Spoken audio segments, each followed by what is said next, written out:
All right, here we are. Hi, everybody. We're live, and now we're on time this time. Yes. Yeah, pretty much. Yeah, pretty much.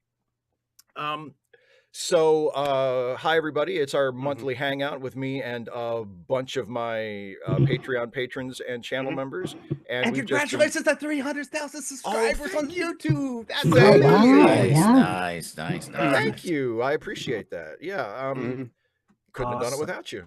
And I, as we are now officially live, and we've been sitting here chatting just privately for about 15 minutes, Isaiah, you've had your hand up for a lot of that 15 minutes. So what do you have to say? Yeah. Well, first of all, congratulations, Steve, on a 300K subscribers. Thank you. Also, if I wanted to have a daughter's name, I was like, the weirdest name I thought of was probably going to be Andromeda, I guess. I mean, at least that's mythological. Yeah. Right. I mean, it's not she could call herself, or other people could call her Andy. I mean, it's like you can make that work. It's a little weird, but it's not like, it's not as bad as earlier, before we went on the air, for people who weren't watching. Somebody mentioned knowing somebody. I think it was you, Car. You mentioned you knew somebody whose name was Aragorn. Like, that's, to me, that's further off the board than Andromeda. Andromeda's pushing it, but I feel like that's a little more acceptable than Well, I mean, there's also Vespucula, the fox, but that's a bit too confusing. Vespucula? It sounds like a vampire. Yeah. So I played against someone at Magic Gathering. Sorry, Isaiah. Oh no, Isaiah. No, you showed off. No, I was saying I'm putting this together while we have our nice. Oh, the challenger. Very nice. Very nice. That's awesome. Keep it away from open flame. Hey, let me tell you something. It's Apollo 1. I was going to say, as someone who made as a fellow space program lover who made an absolutely tasteless Apollo 1 joke on late seating, I totally approve. I totally approve of the Challenger joke. If you didn't make that tasteless joke, No, keep it away from exactly. Away from cold weather. That's where you should keep it away. Yeah, there you go. Yeah. How realistic is it? Are the seals going to become brittle if you leave it out in the cold too long? Actually, keep it away from the coal engines. Well, it doesn't have the external tank, so I don't have to worry about that. Exactly. We laugh so we don't cry. But that's one thing I want to mention. I played against someone in Magic Gathering. His first name was Sam. Okay, decent name. Last name was Wise, and I thought, yes. So instead of making the joke, I just said, "I bet you hate all the comparisons to Tolkien, don't you?" And then he said, "I had a teacher. He always called me Gamgee. I repeatedly said, that's not my name. Please call me Sam, but he's such a Tolkien nerd that he always called me Gamgee." And just like, unfortunate person last name. I had a friend that what do you call it? His name was Usul, which is also like really nerdy, but it's until very recently it was nerdy to the point where it was a difficult pull. Yeah. I was thinking it's better than one of my friends who named their son Atreides. You see that? I mean, now that is a tragedy right there. I said to her, we're going to call him Atreides, and because I knew the Doom reference, I wrote back and said, look, Clara, Paul I can live with. Paul is a good name. Paul's right there, and it's a perfectly fine name. Call him Paul Atreides Brown if you must. He doesn't have to tell anyone his middle name. But for the love of God, don't make his first name Atreides. No. And she came back and said, "But I love June. My husband loves June. He'll love June." And I certainly wrote back and said, "Yeah, and he'll hate you." Or if you want a copy of Antigone and go like, with one that definitely recognizes Dune, but still maybe question it, go with Leto. Yeah, Leto. Look, it's great. It's great that people like things. You know, you like Dune, you like things. It's wonderful. I like He-Man. If I have a son, I'm not going to name him Skeletor. There's a line. Like, because that's not an excuse. If you have a child and you name the child Skeletor, and then someone comes up to you later on and says, "Why the hell did you name your kid Skeletor?" You can't just say, "Well, I love He-Man." That's not an excuse. I mean, you could a more subtle but still bad would be naming your child Evelyn and just referring to her as Evelyn. Evelyn. See, you can get away with that. You can get away with that. I'm just teasing her, Evelyn. It's just a joke. You know what I mean? Yeah. I mean, I'm a 1950. I just turned 50 last month, so yeah, great me. I'm still alive in this horrible world. You made it. But I'm a geek of the 1980s of video games. I would not call my kids, "Hey, Outrun, what are you doing? Come on here," or Pac-Man, or I don't know, hey, Dig Dug guy. I hate Mario. I guess Luigi. I think a lot of people are adopting Luigi as a name now. Luigi is becoming a very popular name. I think it's a resurgence in the popularity of the Mario Brothers games. I think is what is behind it. Or just Italian names in general. Everyone wants to. I'm gonna name my kid Otto after the painter. You could name him Sue, like Johnny Cash. Yes. Hey, there's a whole song about that. Yeah. Okay, funny. I mentioned that like growing up, I would identify Michelangelo, the jokester. I want to be the fun guy. But now as I grow older and more cynical, I'm definitely identified as Raphael. I mentioned that on Facebook, to which a friend said, "It took me a lot longer to realize that you're talking about the Teenage Mutant Ninja Turtles and not like Renaissance painters." Which is a curse of mine ever since 1988 or 89, where that became popular. And that's my first name. And talking about other people's name, it was my brother's name and my father's name. So it's like, so you're named after the turtle with the red headband. Yeah, we did a module at my university about the Renaissance painters, Raphael, Michelangelo, and all that of it, and Bernini, and we were talking about the fact that Raphael and Michelangelo might have had moments of sort of ups and downs, but Bernini wasn't. Bernini was very, very wealthy for his time. He wasn't the artist starving in a garret. He was very, very wealthy and had his own workshops in many, many cities. And then someone said, "What do you mean Raphael and Michelangelo were kind of doing these things?" He said, "They were working for Splinter." And I looked at him and said, "Beg pardon?" And he said, "They were working for Splinter. How could Michelangelo be carving David when he's working for Splinter?" And you know how when you're 20 years older than the students you're in a study group with, and you look across at them and you think, "I'm too old for this." Well, actually, I'm surprised you didn't reach over and slap the kid and get. They were adopted by Splinter. They were not interns. They didn't work for him. Kid, get it right. And the worst of it is my degree is probably going to become worthless because my university has been basically made defunct. Yeah. I just realized I actually do have size, so I can't beat Raphael. There you go. Yeah, but I want. You can also be Electra if you want. They are heavy size, actually. Yeah, adult ones as well too. Yeah, so but my favorite painters is Michelangelo because I can imagine the Pope going to him, going like, "I need this ceiling to be painted," and he goes like, "Oh, so you want it gay? Okay, I'll do gay." It's like, that is too modern. I don't understand what you're saying. Don't worry, the kids will get it in 400 years. Everybody will love it in the future.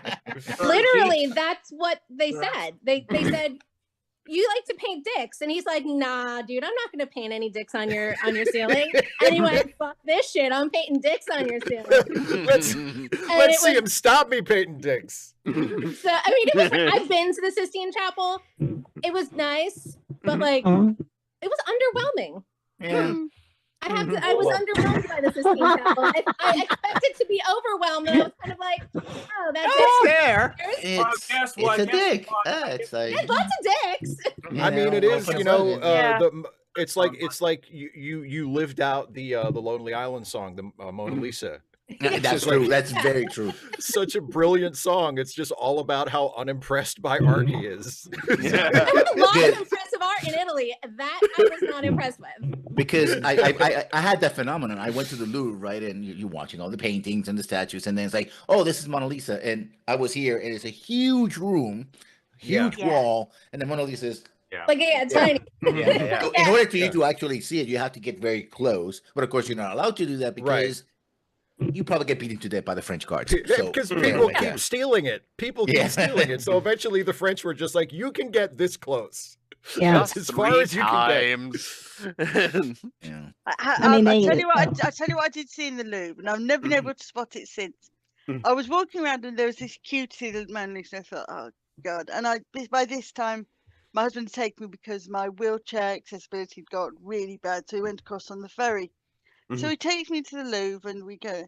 And I thought, I'm not staying around for this because I can't see. I mean, let's face it, my eyes are about people's waists, so I can't go, oh, screw this, we're Game of Soldiers. So I drive round and there's this picture of two women, one standing behind the other. They're stark naked. One's got pearls on the front one, I think. And the second one's got her fingers up the first one's fundament. I swear, I looked at it and kind of stared at it and thought, they must have seen this. I mean, there's this they're French, smile. so There's this sly smile on the first woman's face, and this look of kind of on the woman in front. And I'm looking at it, and I'm thinking, and I'm looking at everybody, thinking they're all walking past, heading for the Mona Lisa or the Madonna on the rocks or whatever they're looking for, and I'm thinking they've got to see this. They've got to see this. I thought, and then I went and found my husband and said, "You've got to come and see this. You've got to." And I that's one way to put it. I dragged him through corridors, and I couldn't find the bloody painting again. was the title below? It's like she found what he never could. Yeah.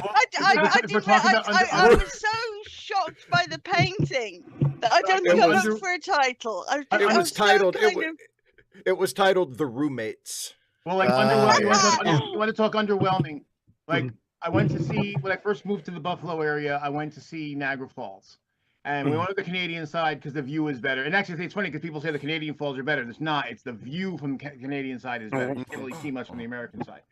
So we went there, and it's beautiful. You look at it, and then like you're there for 15 minutes. You're like, "Yep, there it is." like once you've seen it, it's like, okay, now what? And that's the reason why the Canadians they allowed casino gambling, and now when I first went there, when the last time I was there, I mean it's totally different. So it went from being this kind of like kitschy kind of no-tell motel kind of place to these big high-rise hotels and casinos, because basically once you go, it's like, all right, what are we gonna do now? Yeah, exactly. Yeah. Okay, I seen it. Now what I'm going to do? Isaiah. Oh, okay, no, you go. Yeah. And Isaiah. I'm afraid I was a bit like that with Petra, and it's the one that they've seen they show in The Last Crusade. Yeah. When they ride up to that great mountain. It's beautiful. It's amazing. It's marvelous. It's this glorious city carved out of the sandstone.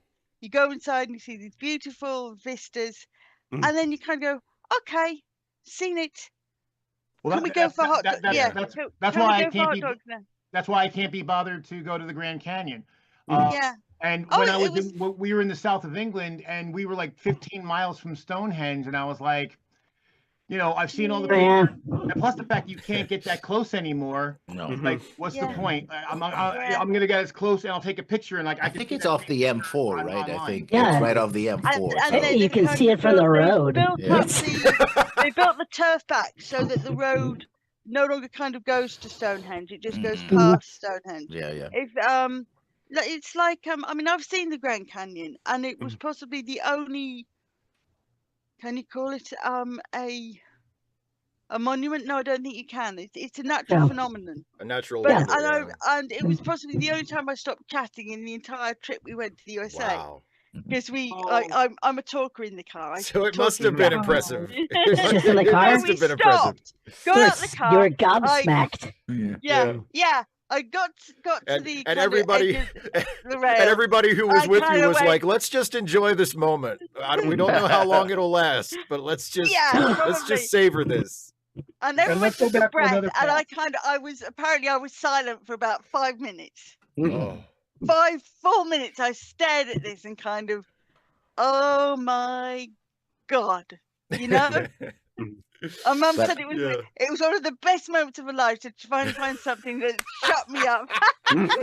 Can we move here? Can we just live here? Are there houses near the Grand Canyon? I'll build a shack. If I can get up every morning and have 5 minutes of silence when she goes out to look at the vista. If I get a job with the Park Service, will they let me Oh, stay here? that's not happening anymore. No. Actually, not nobody. anymore. Who's gonna stop you now? Well, that's true. You could just set up house. Nope. Set up an RV, set up a meth lab. Well, one thing I'll say is some drilling. the most interesting things I've ever seen on a vacation or visiting anywhere was actually in Florida at Cape Canaveral. Because they have first you go into the room and they have basically they reenact the first the moon launch. And Apollo 8 and all the gauges are set up so they read exactly what they did and everything is exactly that's cool. like you're living through the whole event. That's cool. And I was literally awestruck. I couldn't speak. And then you leave that room. In the next room, they have a Saturn V rocket hanging from the ceiling. And I literally could not speak for 2 solid minutes. Would probably make everybody. Well, they have also one outside as well. You can walk. You used to be able to walk beside it, and it's gigantic. It's just goes on and on. That just goes to show you. That just goes to show you. I mean, because I was going to say I was going to make a similar comment. I've never actually been to Cape Canaveral, but I mean, I live like an hour and something from the Air and Space Museum in DC, and I've been there. Yeah. I haven't been there since before the pandemic, but I've been there a bunch of times in my life. And you know, there in terms of like the sheer size of stuff, there's not like there's no Saturn V rocket there. Like it's not, you know, the facility wouldn't. I don't think they even have a Saturn V at the sort of off-site location in Virginia where they have like the Udvar-Hazy where they have the space shuttle and stuff. But every time I go to the Air and Space Museum, even though I've seen all of that stuff before, I'm in awe just because that's my thing, you know, like I might go to Niagara Falls and have the same reaction you did where I'm like, oh, that's nice. And then like 5 minutes later, you're like, well, so what are we getting for lunch? You know, but when it's stuff that I'm actually into, like I look at the fucking X-1, you know, Chuck Yeager's plane, and I'm just like, holy shit, like that's the actual plane, you know. I think they still have, or they restored a model, full-size model for them, you know, for the show of the original Star Trek Enterprise. I don't know if it's on display, but I was there. Yeah. And so I'll pass it on to Isaiah. Does Isaiah have a thing? Yeah. Oh, sorry. Yeah, go ahead, Isaiah. I was saying so. Because sometimes it's kind of difficult for me to talk to kind of jump in. I guess I'll have to, you know. Yeah. When I went to San Francisco and saw the Golden Gate Bridge, I actually was very impressed by it because it was massive. So I don't get to travel often because I usually just stay here often. So when I saw the Golden Gate Bridge, it looked larger than life. I was like, because I actually wore my Starfleet uniform. Nice. That's perfect. Very fun. Awesome. Yeah, it's cool. I actually like the Verrazano better. I think, you know, to me, the thing was, I actually was disappointed by the Golden Gate Bridge. I think what's nicer about the Golden Gate Bridge is where it's at, not so much the bridge itself. Yeah. You know, the Golden Gate's pretty amazing looking, but I think as an engineer, I after like going crossing the Verrazano, you know, dozens of times, and then I go to see that one, I'm like, oh. And again, see that goes to your frame of reference and like what your point of interest is, because like I mean I've never been to the Golden Gate. To me, I would probably be impressed because like it's been a location in so many movies that I like. San Francisco in general has been such an amazing movie location for decades. You know, so I would focus on that stuff and be just like, oh wow, like this is where Jimmy Stewart stood in Vertigo, you know, and that kind of thing, right? You know, one of the most impressive things. Sorry, go ahead. I actually walked that point where Spock and Kirk were, and I actually walked that path when I was there. Sure. Did you go to Alameda to see the nuclear vessel? I did. But I put that Hornet, which is not. But Admiral, it's the Enterprise. Okay, good. I pretended the USS Hornet, which was in Alameda, where the Apollo 11 stuff is. Yeah. Pretended that was a specially constructed harness to get them from the capsule from the Hornet, from the capsule to the Hornet. Yeah, you know, as you know, I grew up in a science household, so it used to get me really mad when people would say, "Oh, the moon landings never happened." You know, how do you want to die? Yeah, pick a hand. Slowly, by a pillow, or quickly with a nice punch to your Buzz Aldrin has a. But talking about Buzz impressive, Aldrin has the best way to handle. Okay, go, Raphael, go ahead. Sorry. Impressive sites, and this is kind of movie related at least. I actually been to back studios in Florida and all that, so you see the backlog, but that's not that impressive. Yeah. Being actual New York City, we're walking around, and you always see that shot in multiple movies when you see this packed sideway with like 1 million people. And I was talking to somebody who was, showing me around. It's like, oh, I haven't seen this, and we literally turned the corner, and I look at this sidewalk. It's just packed with life, and I'm like, I literally felt like I was stepping into a movie. Like, I don't know, what was that with Cowboy and with Dustin Hoffman and other dude, yeah. That's one of the first times I saw John Boyd. I felt like I'd be stepping into that movie, right? You could almost hear like the twang of the guitar or the bass in 1970s. Like, wow, I'm here, right? Hey, I'm walking here. I'm walking here. And I saw Billy Crystal coming out of I think I told the story already. Billy Crystal coming out of the zoo, Central Park Zoo, and I was with somebody. It's like, oh, I think that's Billy Crystal, and the person beside me was like, oh, why don't you go and say hi? I'm like, no, they're just walking. He's just walking there. Yeah. I'm not gonna go like Mr. Besides, I told her this is New York City. Nobody does that. And this is my first time being here. I know that rule, right? Right. This is not LA. You're not doing anywhere else. Yeah, the difference just let him between the difference between Michael Collins when he was doing guided tour, and I said it's a pleasure to meet you, and he said no, it's a pleasure to meet you, and he said no, I said are you the? He said hi, I'm Michael Collins, and I went, are you the Michael Collins? And he looked at me and went, what? And I said, you're the man who stayed on board Columbia while the Eagle landed on the lunar surface. And he looked at me, blinked, said, there have been 5,000 people through today. You are the only one who's noticed. And I went, oh, okay. And I shook his hand and said, well, it's a pleasure to meet you anyway. And he said, no, the pleasure's mine. And then my dad shook his hand and said, no, sir, I believe the honor is ours. Being really polite. And he said, and I was about to say, what was it like? And he said it was really boring. He'd taken a book because it had been 20 hours going round and round trying to spot the blasted capsule, going round and round waiting for some kind of contact. And then he said that NASA had him doing so many kind of checks and balances to make sure the damn thing was working. He had no time to even pick up the damn novel, let alone read it. And then my brother, I think I told you, then my brother came running out saying, Mom, Dad, they've got moon rocks, real moon rocks from the moon. And I looked round at my brother, absolutely kind of furious, that kind of sibling fury that really can't be expressed with this kind of, oh, great. And to his credit, this chap just laughed, shook my hand and said, well, it's a pleasure to meet you. I hope you enjoy the rest of your visit. And my dad just put his arm on my shoulder and said, never mind, let's go and look at your brother's damn moon rocks. I can imagine him today going in orbit, going like #bored on the moon. I saw on social media just recently. And I had never seen this before.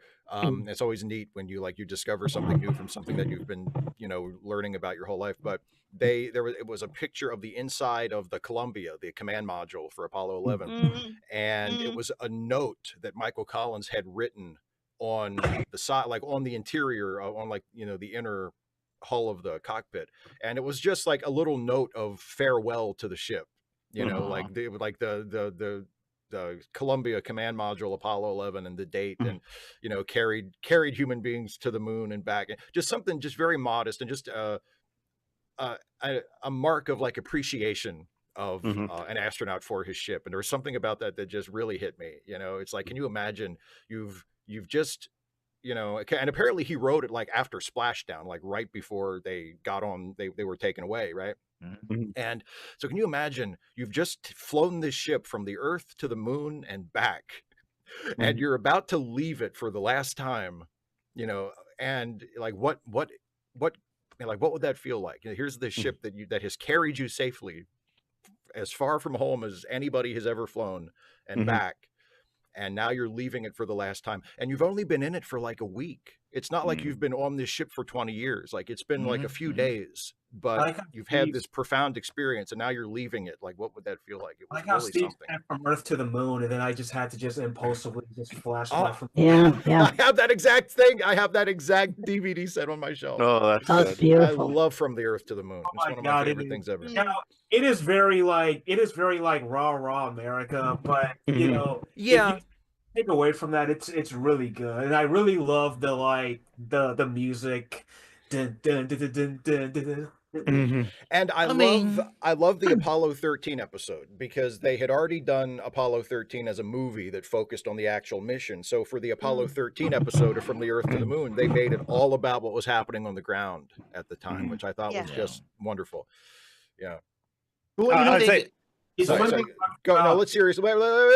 Serious Mind is trying to talk. He's been trying to get a word in edgewise for a second. So go ahead. Yeah. So, well, one thing, you know, as far as rah America, you know, here's the thing that's the most sad about it. If we actually lived up to our ideals, we would be fucking amazing. Yeah. But that's the thing. So it's like, this is what's weird about the right wing, you know, because when you criticize how we're behaving, you're not criticizing the again, those fundamentals of those ideals that would be great if we actually lived up to, you know, but they that's how they take it. But yet, you know, they attack, you know, everybody else for not doing things the way they like, and it's like, well, so only you get to criticize. Sure. While we're on the political section, just real quick, it looks like the Christian Democrats are going to took the lead in Germany. So they're a form coalition government. Unfortunately, the AfD came in second. Very troubling. But the one fun thing about it, looks like the person that CDU is putting up as the chancellor, who will probably take the position. His name is Friedrich Merz. So Germany will be run by Fred Merz. Yes. Okay. Fred. Well, like the England has now like a King Chuck as well too, so it's like King Chuck. Yeah. I love the idea of Fred Merz as the Chancellor of Germany. This is like a restaurant. Can he please be married to a woman named Ethel? Please. Please. Can I bring it back to the Air and Space Museum just for a second? In the 70s, I lived in DC, and I used to go to the Air and Space Museum all the time. And my biggest moment was touching those little wooden discs that they used to use for the information. And that was just a big thing for me. I mean, just looking at the props from the original Star Trek was. Oh yeah. You know, I think I've told this story before, because that reminded me, April. Before, I think the last time I went to the Air and Space Museum, they had the original. I think it's the Alan Shepard Mercury capsule, the Freedom 7. I think that's the one. They had either the Friendship 7 or the Freedom 7 at the Air and Space Museum in DC. I can't remember which one. I think it was the Freedom 7. And the last time I was there, it was completely behind glass, like, so you couldn't touch it at all. It was like cased off, right? Like Jules in a Jewel Thief movie, right? But when I was a kid, they had it. It was out on the floor, and there was like a little, you know, there was a rope around it, and they had like pieces of plastic covering it, but they were kind of fitted over it, so it was like encased, you know, in like plexiglass, but there were gaps in the plexiglass, so if you reached out, you could stick your finger between the gaps and you could touch the skin of the capsule. And you weren't supposed to do that, but I did it. And and I still carry the memory of, like, you know, I got to actually physically touch the you know, the Mercury capsule that carried, I'm pretty sure it was Alan Shepard's capsule, who was my favorite astronaut, to, you know, to near Earth orbit. He didn't quite orbit in that. That was just a suborbital flight, but the first American in space. And you know, and so like in that scene in First Contact when Captain Picard touches the ship, I'm like, I know exactly what he's doing. Like, I know exactly what he's doing. Really similar story with the up here in a museum with the Edmund Fitzgerald, where they had exactly the same setup, and they had a piece of it that was recovered. Yeah. Well, speaking of, I was going to say, speaking of like museum pieces. Oh, first of all, so I think my favorite part of the Smithsonian is if you go to the second floor on top. Since I'm a huge fan of the uncrewed space vehicles, there's a 1-to-1 model of the Voyager probe up there. And I was thinking that thing is massive. Like we think it's small, but it's actually pretty giant. It's pretty big. It's enormous, yeah. Right. And secondly, I wish one day I'll get to like see Kara in the UK, because I feel like the UK has just so many like Navy and Air Force that I will literally have an autistic fit if I don't they have like a Isaiah, if I ever have the money, I'll send you the ticket. I'll send you the ticket to come and visit me. And by that time, I hope I'll have moved to a bungalow, and I'll take you around the aerospace museum I've got near us, which is Cosford, and they've got a huge life-size model of the tall boy bomb that was dropped on the Tirpitz, right? They've got a few. It's not brilliant. I mean, it's a small museum, but one of the really interesting things they've got a mock-up of the Checkpoint Charlie. Of course, now it's really quite sad. Now, if you look at it, it's covered in all this kind of McDonald's and Taco Bell and everything else, and it's so. What's the term for it when all these firms move in, like fast food joints and everything else? Winning. Tacky. No, tacky. Tacky will do. Commercialized. Commercialized. That's it. It's all commercialized. It's nothing like what it was. So you have to go back to old footage. It's like something that came up on Blue Sky recently. People have been showing pictures of babies covered in measles rashes, and you feel like saying, "Look, have they the first clue what measles actually does?" Yeah. Nope. And I can remember, as I said, my mum kind of came from that era of, just the era of vaccinations. So, becoming, good and needed and but sort of one thing that she always said was, and this just struck with her, Roald Dahl lost one of his daughters to measles, or the after effects of measles. He said she was sitting up in bed, everything seemed fine, she was recovering, and then suddenly she started sort of playing with her fingers, and she couldn't feel her fingers anymore. And after that, and this is before vaccination, this is before, and she actually he said she basically faded away. And he said, anyone who says vaccines aren't necessary deserves to be put in a pit head first. Yeah. And covered in cement. It's like and sort of talking about coming from a very science background, it used to annoy the bejesus out of me when people say obviously the moon landings were faked. And I can remember getting really shirty with one girl, because we'd all seen this film, you probably all heard of it, Capricorn 1. Oh yeah. Oh God. Yeah. Stop. That's the real that's the real story of the moon landings. Yeah, it's now girls aren't supposed to hit girls. You want to see a fight in the girls' dormitory, do you? And I broke a nose. First and only time I've done it. It hurt like hell, and I broke a nose. And I'm in the headmistress's office, and she's saying, "Why did you break Cynthia's nose?" And I just she said the Capricorn one, and I just looked at. She said Capricorn 1 was the real story of the moon landings, and she said, "I'm calling your phone." Headmistress calling your father. And she called my dad. My dad gets on the line and says, why have you, my wife's had to call me from work. Why the hell are you calling me? You know, it's 9 p.m. here. It is at 6 p.m. at night. I'm in a boarding school. 6 p.m. at night. Why are you calling me? I'm on a night shift. This is not, you know, we're not playing silly buggers here. I says, your daughter has said that she hit somebody because this girl was has claimed that Capricorn 1 is the real story of the moon landings. And my dad said, don't be bloody ridiculous.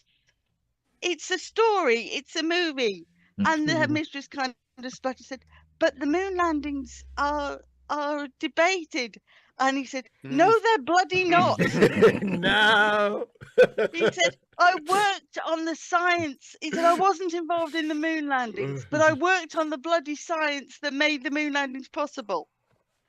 He said there were over 4,000 people involved at NASA. Yeah. You think that they went home and went, darling, I've sworn on the cross not to tell you what happened today on pain of death. And she's ripping strips out of the headmistress, and I'm thinking, oh God, so I'm going to get lines out of this. Because I'm sitting there as she's got my speakerphone and he's tearing strips off her. How stupid can you be to let these girls believe that a film is the real story of this? Do they not study science? And she said, well, yes, they do study science. I said, and he said, I understand you're a physics graduate from Oxford, which she was. And he said, so how the hell can you support this? He said, well, she shouldn't have. He said, no, she shouldn't have. But as I understand it, I don't imagine my daughter is the violent type. And the headmistress said, well, she tries to work in his exactly.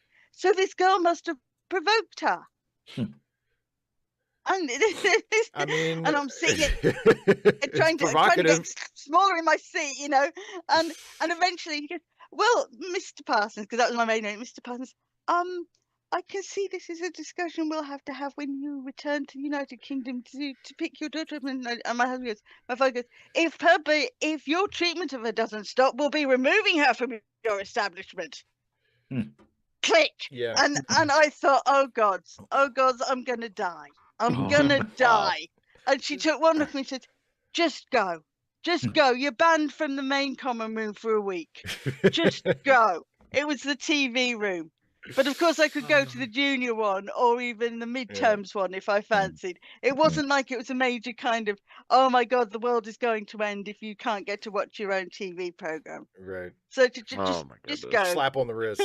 Yeah, she couldn't really punish me. And then when my father came and she sort of tried to get him, said, Mr. Parsons, we have to talk. He said, about what? Well, about your daughter assaulting one of my students.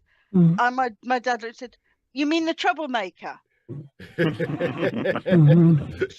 the one who can't tell the difference between fiction and nonfiction? Yeah, they just said, you mean the troublemaker? And she kind of, just, exactly. So either you sort it or my daughter leaves the school. And as it turned out, he said, well, she'll have to do it. And my dad said, well, she's not getting anywhere here, is she? She's certainly not getting the support she needs. And they turned to me and said, do you want to leave? Do you want to do your A-levels at college? We'll set you up in a flat somewhere close to home. I said, you know something, that might be a good idea. So I left. I mean, the way your father handled that is the way everybody should handle any kind of misinformation or conspiracy theory or whatever. Like the idea of, well, we have to be respectful because some people believe it. Like, no, if it's provably false, you don't have to. If it's a religious belief, if it's a matter of faith, if it's, I think if it's a cultural tradition, like, yeah, let's try to be tolerant of that kind of thing. But if it's someone spreading provable false information, no, it doesn't matter. A lot of people have questions about the moon landing. Then they haven't been educated. Like, I don't need to pretend like they might have a point if I know that they're wrong. Educate those people. I was a kid when that movie came on local TV, and I loved the idea because it was a good movie. But at no point did I believed, oh no, the moon landings are fake. I was like, this is a very interesting movie about government conspiracy fantasies and what people can try to pull off, but never was like, oh no, Yeah. so Apollo 11 didn't happen. I never thought that. I was like, no. My dad only did a Buzz Aldrin once, and that was when we were in Boston, and we were all lined up, and it was this beautiful. Well, hang on, Kara. You've been talking for like an hour and a half. You've been talking for like an hour and a half, and we have 3 people have their hands up. So that's all right. Russell, what do you got? Actually, Steve, this one is to you. Oh, no. I am kind of sensitive.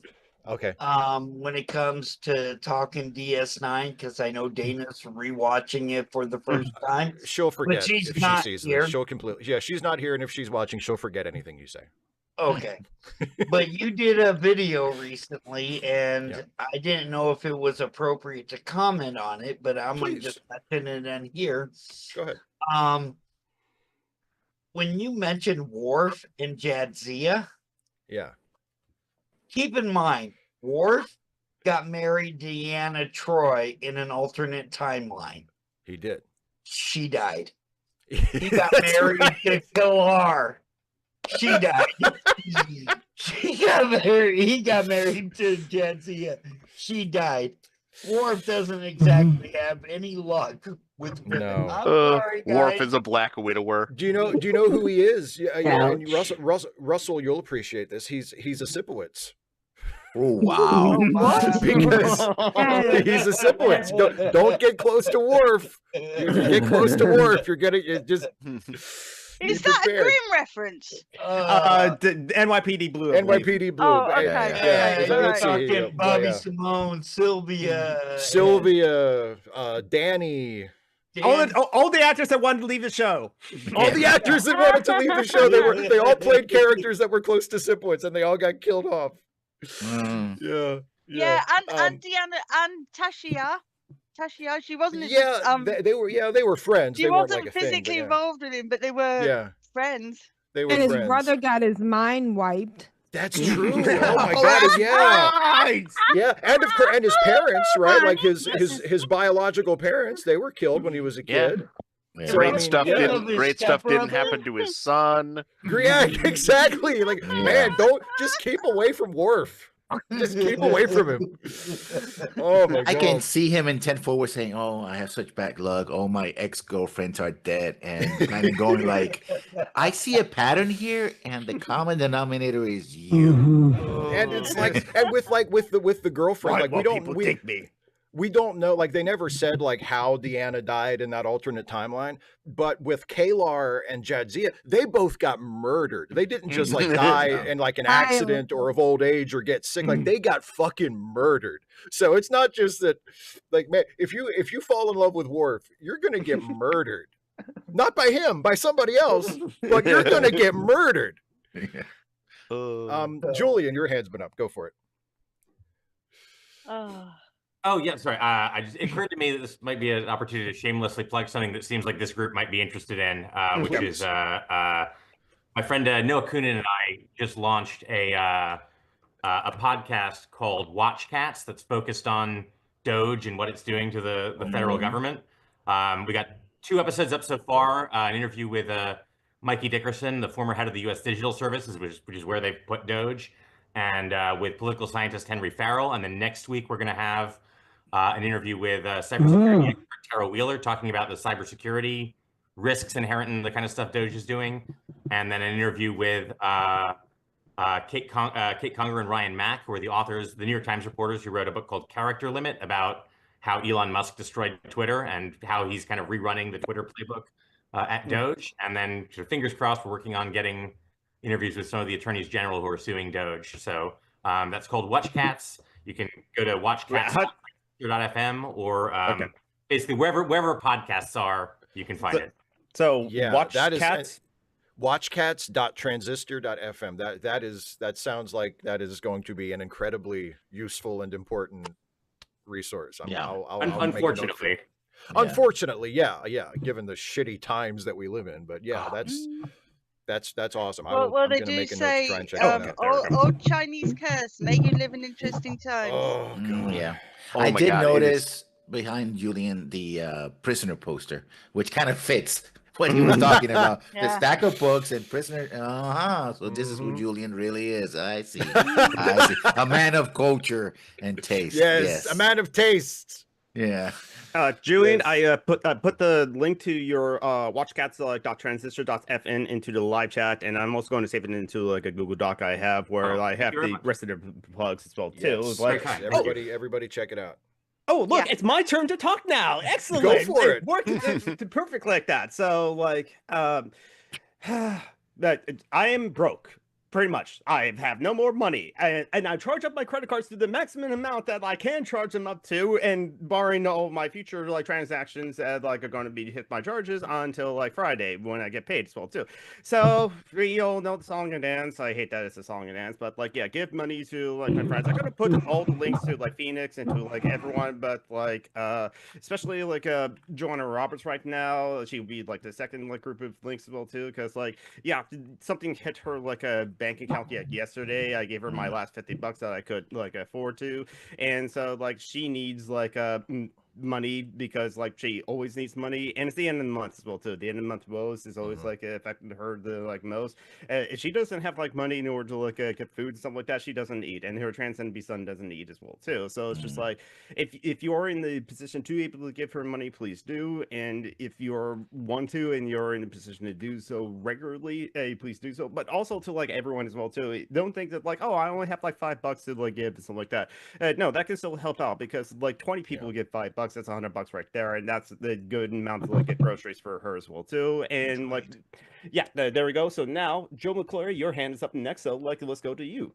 Oh my god, somebody was talking about the what's happening with federal workers, and mind you, I work for the state, so it's not happening here. Thankfully, Democratic governor, but like just explaining to government workers why this is bad, and like having to like using the analogy is like using analogies for our job, talking about records that we keep and why those need to be private. And what do you call it, the example you just gave with people having trouble with their bank accounts, bringing up, it's like, one of the organizations like the CBRF, I forget the actual the Consumer Protection Financial Protection Bureau. CBPRS. And like what they do, right? They just distribute money to people who are frauded by banks. And there is no reason why this is a wasteful, like, if you look at the amount of money it spends versus the amount of money it gives to Americans, like, doesn't even like make for the federal government, just gives back. And talking about, the way bank fees used to be and are currently, thankfully, but who knows for how long. They're coming back with measles. And this is a thing that happened to me where you write one bad check or one thing that overdraws, and then they flip around things so that you get like 4 overdraft payments because they move the order in which that you took deposits out. And it is wild. I can't. Well, and it's just, it's like there's no, unless you are a banker or some similar type of person who just wants to be able to wring as much money out of people as possible with no thought to ethics or morality or anything. Like, what is the argument for this? Like, what is the argument for removing consumer protections? What is the argument for removing the limits on like overdraft fees? There is no argument for it. Right. The idea of people that are constantly railing against the elites are cheering on and have complete faith in the world's richest man. I don't understand what kind of brainworms you have to have for this. Well, like all personality. Politics has to just be team sports where there are good guys and bad guys, and that's it. How? Well, the thing about it is, I mean, this is something, I don't agree with leftists on everything, but probably the thing I agree the most with leftists on is about the fact that there is class warfare going on. And I've said for years, the Democrats talk about class warfare, but the Republicans wage it. Yes. And it's kind of funny because the Republicans, and they use, what they basically do is use Democratic rhetoric, and they try to say, oh, see, the Democrats are waging class warfare. I'm like, no, I wish they would, because they'd be better at it. And what breaks my heart is when I see working people, blue collar people, dishing on other blue collar people and putting them down and calling them all sorts of names and basically siding with the very people that are keeping them down. And what bothers me, and this is really how Trump got elected. One thing that helped him get elected the first time and added to it the second time is that the right wingers, they feel like they're getting shafted, and they are. But the problem is they're voting for the people that are specifically shafting them. And it's very hard to break them out of it. And it's just like, there's been so many, famous people have talked about how, so it's so much easier to trick somebody than to convince them that they've been tricked.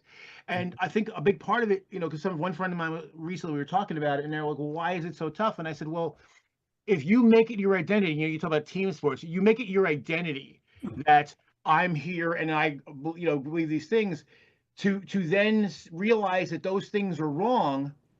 Well, then you don't even know who you are. And so it's easier to just stick with it. And I've heard the same thing at like a lot of conspiracy people that have gotten away eventually. Like there was just one flat earther I saw that, a couple of years ago, that he finally realized that he was wrong, but he was so entrenched in it that he didn't fess up for like a good 8 months, almost a year, because he didn't want to give up what he had. And it's hard to overcome. In many ways, it's similar to religion. Yeah. That if you, it's a dog bang. Yeah, that you can come to a point, and I was like this in my teens, and I read a lot of books that suggested that Jesus wasn't this savior, that he never pretended to be this savior, that all the gospels are written from the perspective of actually creating him a savior. If you get where I'm coming from, they're all apologetics. They're all saying, oh, this is a good man. He wasn't a rebel. He wasn't trying to incite revolution, etc., etc., etc. Because the only gospel that mentions that he was put on trial for sedition is Luke. And even that is, oh, Pilate knew he was there for sedition, but Pilate was a really good man. He's misunderstood Pilate, just sidle him away under the carpet.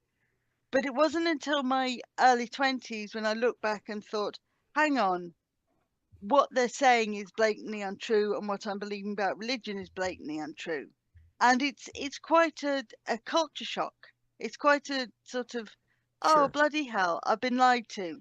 And you either fess up and say, yeah, I've been lied to and I accept it, and I have to now look at the world not so much as blank and miserable, but I have to make the best of it here and now, like in Philip Putman's series of books. Or you devolve into despair, and lots of people aren't willing to sort of do the latter. It's kind of, a lot of people can't face it because they'll break down if they do. I believe that Jesus was a time traveler, that he used an AED to revive Lazarus. He used a hoverboard to walk on water. He used Kool-Aid to change water to wine. And he used a replicator to make the fish and the loaf. But that's a scientific explanation. He went into the cave and came back with his clone. Perfect. It can't be as bad as the Doctor Who episode where Joy, and I called it on the flaming razor. I didn't even see exactly. You didn't even see last year's Doctor Who special, no. And I called it "Joy to the World," and I said on the Facebook page, "I bet she becomes the blasted star," and I called it. Well, who is? Have you ever seen Prince of Darkness? No. In 80s movies, Donald Pleasance and a bunch of no-names. Oh, yes, a long time ago. And in this one, basically, it turns out the big secret that the Catholic Church has is that Jesus did come, but he was actually an alien. And the devil was an extra-dimensional creature that Jesus trapped in this cylinder, but the cylinder is breaking down, and the devil's starting to escape, and they basically have to, send the devil back to his own dimension, because if he gets out, he's going to just fuck everybody up. and so and there's kind of a time loop element within the story as well, because they get these dreams.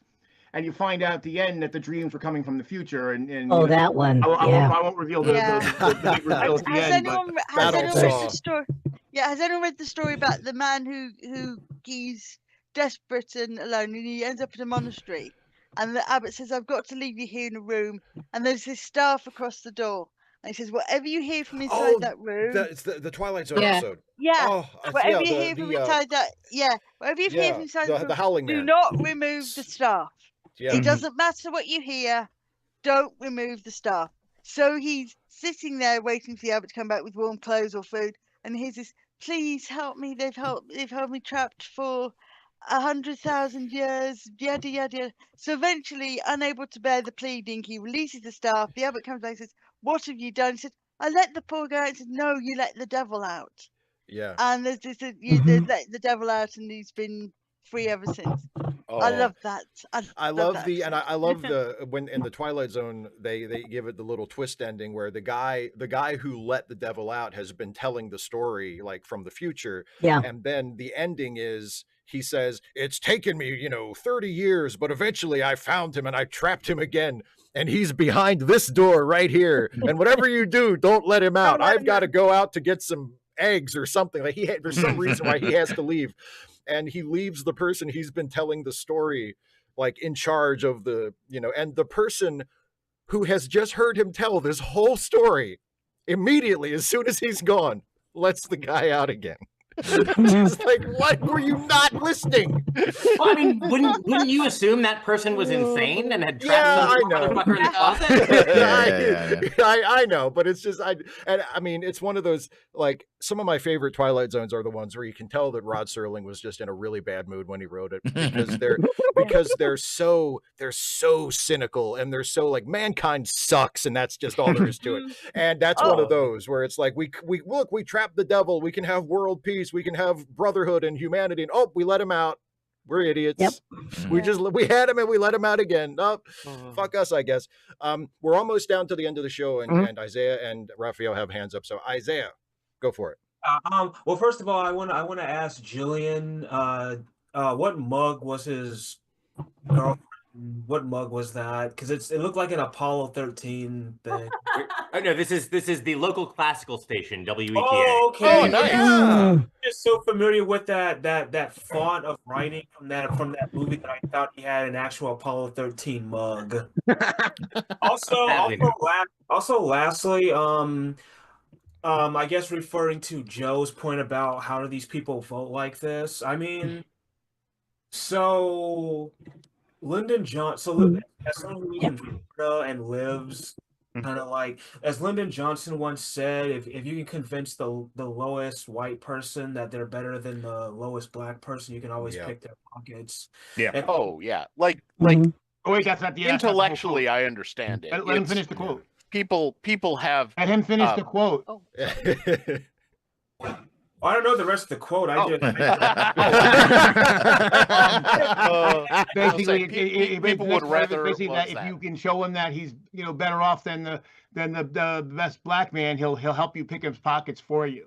That's the reason why a lot of these people vote against their own interests, because that's absolutely right. The way they look at it is it's going to hurt, the people who welfare. And well, that's why they're all crying now that it's affecting them. And I saw a video where Rebecca Watson did a good video reacting to what somebody else had said that, well, these people are victims too, and so we should have compassion for them and let them back. And all the people that are crying about it, and I agree with her. It's basically the idea is like, well, no, they're not. It's kind of like the people who cry when they get caught, and it's like, well, they're not sorry they did it. They just sorry they got caught. These people aren't sorry that they voted for Trump. They're not sorry that he's hurting other people. They're just upset that it's hurting them. And as a former, one thing I was talking yesterday with my wife about, like, we're both former Catholics, and one of the things I've said that you can't get absolution if you don't give up the sin. Yeah, right? I agree. Yeah. And so if you continue to support policies that hurt others and look forward to hurting others, you can't possibly get forgiven and get compassion for when it happens to you. You know, the leopards are feasting heartily on faces today. Yeah. Exactly. I don't remember the exact quote about they would rather fill a pool than let black people swim in it. Yep. That's basic. That's why we don't have any more pools. So I got to run. I got to guess. I just want to say, hey guys, before I go, I just had a quick question. Because I missed a lot over the last 6 months or so. Lauren, whatever happened with him? Oh, he does like red coats for like a theater. So sometimes he's like performing as usher for like a theater group. Oh, okay. I was worried. He's got like a regular thing that he does. Okay, I was just worried that something might happen to him. So I'm glad. As far as I know, he's good. He's just doing other stuff. Yeah. Yeah. Right, wasn't he here last month? Either that or I think he was here last time. Yeah, but he misses a lot because him and his wife volunteer for the local theater. Yeah. All right, take care, everybody. Yeah. All right, no problem. I want to get to Raphael last thing, but also before we do that, since Julian held up his mug, shout out to WETA Radio, and also shout out to WYPR, which is the local public radio station that I usually listen to, but I listen to WETA a lot too because they're both public radio stations in my area. And shout out to public radio and public television just in general because they're awesome and they deserve support. And anybody who has a problem with them is deranged. Sorry, anyway, sorry. I shouldn't laugh hysterically like that because I was going to ask quickly. Are you guys sure you're going to be all right? Because quite frankly, no, we're not. No. We could very easily not be all right. I know, but are you going to try and kind of keep on with it? Because I can with the climate in the US right now and the climate in the UK. Because we're trying our best not to keep him happy, but keep him satisfied. Because as I said when the artlessness of the deal, everything he does is transactional. It's Trump 1, everyone else 0. It doesn't matter how well you do it. It's Trump 1, everyone else 0. Doesn't matter what anyone else wants. So I'm just gonna say I hope you guys all keep well and keep fighting, but I do understand if you need to kind of hunker down in your bunkers and sort of say I'm going code silent for a while because I understand that. Absolutely. He's dangerous and he's nuts enough to say to somebody, oh, these YouTube TikTokers or these YouTube video makers, just go and kind of get them into cages, would you? I'm thinking about, I don't have a way to do it technically because of just the resources I have, but I would love to do, and I hesitate to mention it publicly, although if anybody hears this and wants to do it themselves, they can go ahead because I'm probably never going to be able to do it. But I had an idea for a sketch where Trump has required that YouTubers have to return to in-office work. Yes. So you're not allowed to make YouTube videos like from wherever you are anymore. You have to go like to the YouTube headquarters to make your videos, and or rent an office space. Like there's an idea there for something like thousands, millions of YouTubers from around the world just sort of descending on YouTube headquarters and having to set up camp in a corner and make their videos in the office. Oh, this is to float back WeWork. This brings back WeWork stock value. You're required to work at a WeWork facility. There you go. He wants to send me the money for a new passport and my airline ticket. So I'm on the next plane. I'll do my hourly shift in the YouTube office and pop in to see you guys on my off days. There you go. Okay. Raphael's hand is up and Russell's hand is up, so we're going to get to those two, and then that's the end of the show. Everybody. Yeah. Okay. So go ahead. I want to make this as quick as possible. I feel that like this is February 1928, right? And some people might feel this February 1937. But I think internally, at least, it feels 1928 because we know what happens in 1929. What they're doing essentially is rolling back, the New Deal, all the things, and people do not understand. And this is why being ignorant is, and especially of history, it's deadly in this case. People don't understand that the reason why you have all these programs is because the empire requires internal stability, and capitalism cannot be trusted to do to be at your best service. It can only be trusted to make as much profit as also. The New Deal was a deal across the board saying, yes, we're going to have capitalism, but we're going to put these measures to quell the excesses, and we're going to have safety programs. So when we have another depression, it will not be a depression. Yeah, that's why the 2008 was a great recession. Yes, new Great Depression. Yeah, no, FDR that said it explicitly that like he like did that explicitly to save capitalism. To save like, capitalism, yeah. The which is hilarious that, you know, people, even at the time, people on the right, you know, tried to call FDR a radical and a socialist and a communist. Yeah. And they tried to coup him. Yeah. And the other point is, and I mean, Raphael mentioned the New Deal. I mean, it's a point that I've made many times before. Like progress is never permanent. You can't just assume that, well, you know, we passed this law and we fixed this problem, so now we don't have to worry about that anymore. Like any progress that you make always has to be protected and defended constantly, because look at I mean, we're talking about the New Deal. We're talking about legislative reforms that are 90 years old, that have been a part of the fabric of American life for almost an entire century, and they are still under threat. Like, it's not the people in charge want to get rid of them. It doesn't matter that it doesn't matter that Social Security has been around since what, 1935. It doesn't matter that Medicare and Medicaid have been around since the 60s. They don't care. They don't care. They don't want it. And it doesn't matter if they're trying to get rid of birthright citizenship, which has been around since the 1860s. They don't care. Nothing is safe. Nothing is safe. They tried to get rid of the Voting Rights Act, which was also in the 60s. So yeah. So are they going to go back to these? Yeah, these terrible. They used to have these terrible exams. Right, absolutely. Forwards, backwards, and things like that, which is basically stupid. To actually stop. I'm sorry, as black voters being able to vote, they could actually mark them down because they were black and say, oh, they used to make them do math problems, and no matter how well they did, they would say, oh no, because you're black, you can't vote, and this proves you can't vote. My grandmother had to pay the poll tax. Yeah. She had to pay tax just to vote. And these are arguments that people had, you know, years ago when the Supreme Court struck down pre-clearance from the Voting Rights Act. And the argument and the majority opinion that struck down pre-clearance said, well, you know, these problems don't really exist anymore, so we don't need these regulations. They want to take away like millions of women's rights to vote because they're not, unless they're like women that they like the you know, housewives or something. But well, no, but even them, like when they attack DEI initiatives, white women are the demographic that benefit the most from DEI initiatives. White women and veterans, which are groups that supposedly conservatives are all about catering to and protecting.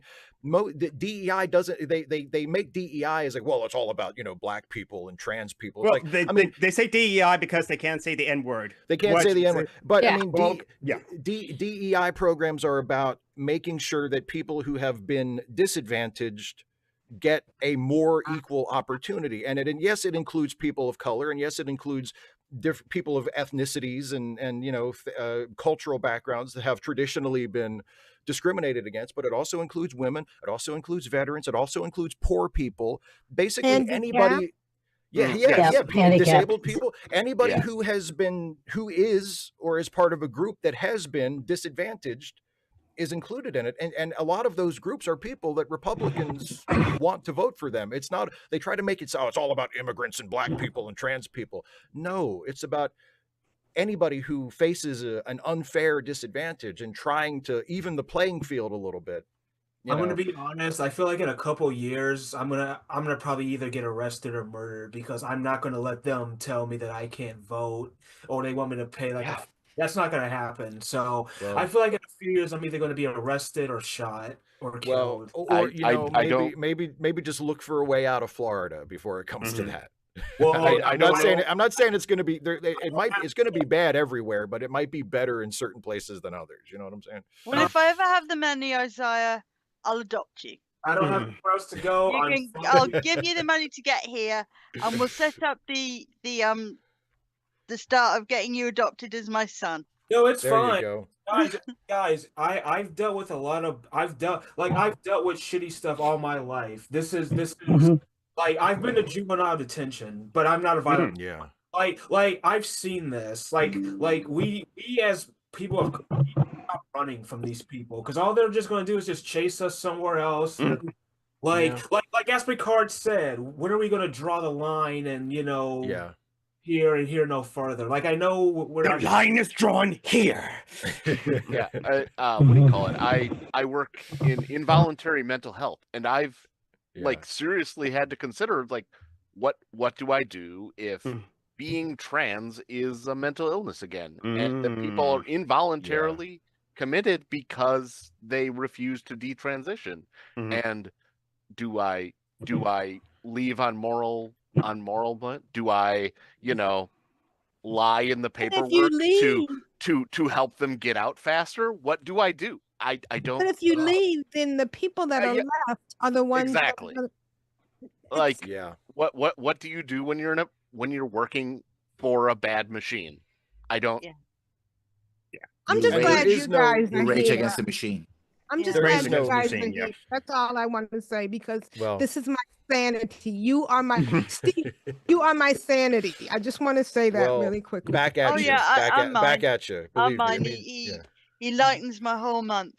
It means a lot. It means a lot to me too to know that there are people, people as who agree with say, me. That's great. As I could, could say in Russian, I still fight sometimes. Yeah. Oh yeah. Yeah. Steve, yellow blue tip. Yeah. Yeah. Anyway, I love you. I love you too. I love all you guys. Russell, you have your hand up, and then we're ending this goddamn stream. So Russell, go ahead. Now I have two things to say. Go for it. One, as depressing as this may be, our only hope is to hope the courts just keep overturning everything Trump does for 2 years until we can get the Democratic Party back into the Senate, the House, and possibly the Supreme Court. Because the Supreme Court's going to take a little longer, but I agree with you. I agree with you. Yeah. But the other thing, after listening to that, I had to comment there. I'm preparing you, Steve. This is changing the subject. I think one of my next Q&As, maybe not this next one, but an upcoming one, is going to be a comment you mentioned to me about Simone versus Sipowicz. Okay. Oh. I hope can't wait. That's okay. Listen. I appreciate you sort of pre-asking your questions, but you don't have to. You can just ask the questions. I would love to argue about Simone and Sipowicz. They're literally two of my favorite characters. You ever. Brought up NYPD Blue, and it crossed my mind, so I thought I'd mention it. No, but... I would love to talk about. I'm Team Bobby Simone till the day I die, which will be after he died because he's dead. Yeah, he's a ghost. He's a ghost. That's right. He's a ghost. He's a ghost because NYPD Blue, the gritty, realistic cop show, also has ghosts. It's one of the great things about the show. It's like, it's so gritty and realistic, and there's ghosts, and there's ghosts. Hey, at least NYPD Blue won Emmys, I think. It did. Didn't it? Yes, it won a bunch. It won a bunch. Yeah. It won a bunch. It won a bunch. All right, that's it. I'm seizing control. I'm not letting anybody else in for the rest of the show. In thank other you words, all so Tara, much. shut up. Yes. Thank you all so much for watching. Thank you all of you who are here so much for being here. I appreciate you all so much.